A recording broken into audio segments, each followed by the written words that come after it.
राजन, जितकेही घटमठ इत्यादी पदार्थ आहेत, मग ते चल असोत की अचल, यांच्यामुळे वेगवेगळे भासत असले तरी प्रत्यक्षात आकाश एक आणि अपरिमित म्हणजे अखंड आहे.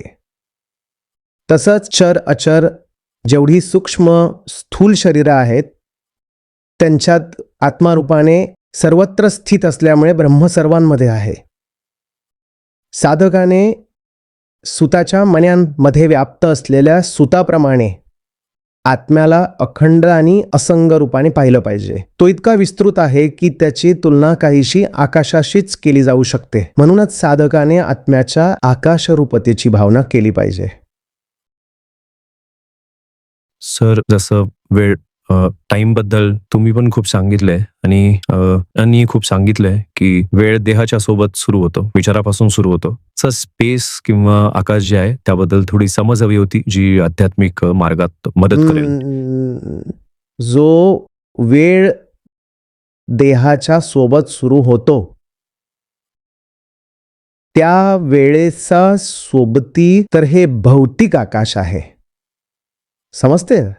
आकाश, संसार आणि वेळ एकच आहेत. संसार म्हणजे वस्तू, ऑब्जेक्ट्स. ठीक आहे. दोन गोष्टी असू शकत नाहीत जर आकाश नसेल. आकाश म्हणजे स्पेस. दोन गोष्टी असू शकत नाही ना जर स्पेस नसेल तर. त्यामुळे वस्तूचं असणं आणि आकाशाचं असणं ही एकच गोष्ट आहे. वस्तू नसतील तर आकाशही असू शकत नाही आणि आकाश नसेल तर वस्तू असू शकत नाही. तर हा एक परस्पर द्वैताचा संबंध आहे यांच्या. समजून घ्या. सर, जगात कुठेच काही नसेल तर स्पेस म्हणजेच आकाश देखील असेल का? मग स्थान देखील नसेल ना. स्थान आहे हे तरी कसं कळतं? गोष्टी आहेत म्हणूनच तर स्थानाचं पण अस्तित्व आहे ना, नाहीतर तेही नाहीये. मोठी खोली आहे हे तुम्ही कधी म्हणाल जेव्हा कमीत कमी भिंती तरी असतील. नाहीतर हे कसं सांगाल की खूप जागा आहे इथे? तुम्ही हेही नाही सांगू शकणार ना. काहीतरी हवं जे जागेला बांधत असेल तेव्हाच जागा अस्तित्वात येते. तर या भौतिक गोष्टी आहेत. आणि अशाच प्रकारे वेळ आहे जी या दोघांशी संबंधित आहे. जिथे कुठेही एखादी वस्तू आहे तिथे त्या वस्तूचा बदल आहे. प्रत्यक्षात वस्तूचं अस्तित्वच निरंतर परिवर्तनशील आहे. खरं तर कोणतीही गोष्ट नाही आहे. कोणतीही गोष्ट तर तेव्हा असेल ना जेव्हा ती गोष्ट टिकत असेल. जी गोष्ट प्रत्येक क्षणाला बदलतीये आपण त्याला जास्तीत जास्त एक प्रक्रिया म्हणू शकतो ना, एक प्रवाह म्हणू शकतो, फ्लक्स म्हणू शकतो. ठीक आहे. तर हे सगळं एक आहे. जग, स्पेस, टाइम, स्थान, वेळ हे काय आहे? हे एकच आहे. आत्म्याला जेव्हा आकाशाची उपमा दिली जाते तेव्हा ते दुसरं आकाश असतं. ते पूर्ण आकाश असतं. ठीक आहे. हे ज्या आकाशाबद्दल बोललं जातंय मटेरियल स्पेस, ठीक आहे, हे दुसरे आकाश आहे. आकाशाचेही अनेक स्तर असतात. महद आकाश वेगळं आहे, चिदाकाश वेगळं आहे. चिदाकाश काय झालं?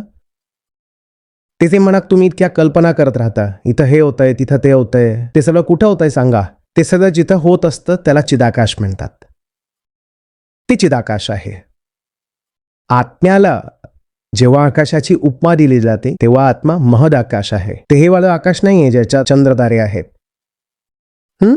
आणि इथेही हेच म्हटलं गेलंय की आत्मा इतका विस्तृत आहे की त्याची तुलना काहीशी आकाशाशीच केली जाऊ शकते. असं नाही म्हटलं गेलंय की आत्मा आकाशच आहे.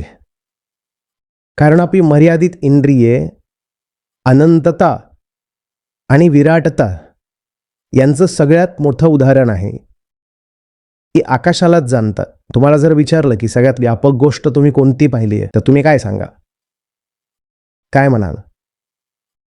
आकाशच तर म्हणणार ना. जेव्हा तुम्ही म्हणता ब्रह्मांड म्हणजेच युनिव्हर्स, तर ज्याला तुम्ही युनिव्हर्स म्हणतात ते देखील 99.99% रिकामच आहे. तिथेही मग काय आहे? आकाश. तर जी आपण सर्वात मोठी गोष्ट जाणतो ते आकाश आहे. ठीक आहे. आत्मा, ऋषी मुनी आपल्याला सांगू इच्छितात की अनंत आहे. आता कसं सांगावं की अनंत आहे, कारण अनंतता तर मनाला समजत नाही. तर मग असं उदाहरण देऊन सांगितलं की आत्मा आकाशवत आहे. आत्मा आकाशासारखी आहे, आकाश नाहीये. आत्मा आकाशवत आहे. म्हणूनच आत्म्याची तुलना काहीशी आकाशाशी केली जाऊ शकते. आकाशवत आहे, खूप मोठी आहे. मोठी आहे म्हणजे कोणत्या अर्थाने मोठी आहे हेही समजून घ्या, कारण मन कल्पना करू लागतं ती खूप मोठी आत्मा फिरते, माहित नाही काय आहे. आत्मा मोठी फक्त या अर्थाने आहे की आपण छोटे आहोत. आपण छोटे आहोत म्हणजे काय? अहंकार नेहमी छोटेपणा, क्षुद्रतेतच जगतो. क्षुद्रता म्हणजे काय? की तो नेहमी सीमा बनवेल. सीमा कशी?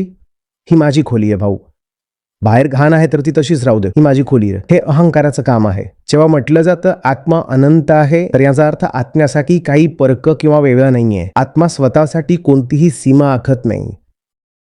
त्याची कोणतीही सीमा कधी रेखांकित होऊ शकत नाही. तर नकाराच्या भाषेत हे ऐका की आत्मा अनंत आहे. आत्मा अनंत आहे कारण अहंकार शांत आहे. शांत म्हणजे अंत. अहंकार नेहमी तो असतो जो कधी इकडे थांबतो, कधी तिकडे थांबतो, त्याचा लवकरच अंत येतो. कारण अहंकाराचा अंत येतो, म्हणूनच त्याला नाकारण्यासाठीच फक्त म्हटलं जातं की आत्मा अनंत आहे. आता कारण आत्म्याला अनंत म्हटलं गेलंय, तर अनंततेचं उदाहरण देण्यासाठी म्हटलं जातं की आत्मा आकाशवत आहे. पण या सगळ्या खेळात एकूण मिळून ज्या गोष्टीवर जोर आहे ती ही आहे की अहंकार छोटा आहे, क्षुद्र आहे. सांगितलं हे जात आहे. तर ना आत्म्यात अडकून पडा ना आकाशात अडकून पडा. दृष्टी ठेवा, ध्यान ठेवा फक्त अहंकारावर. अहंकार माझा किती छोटा आहे, ठीक आहे. अहंकाराच्या क्षुद्रतेवर ध्यान द्या. आत्म्याची अनंतता आपोआप मिळून जाईल. त्यासाठी तगमग करण्याची काही गरज नाही आहे, ठीक आहे.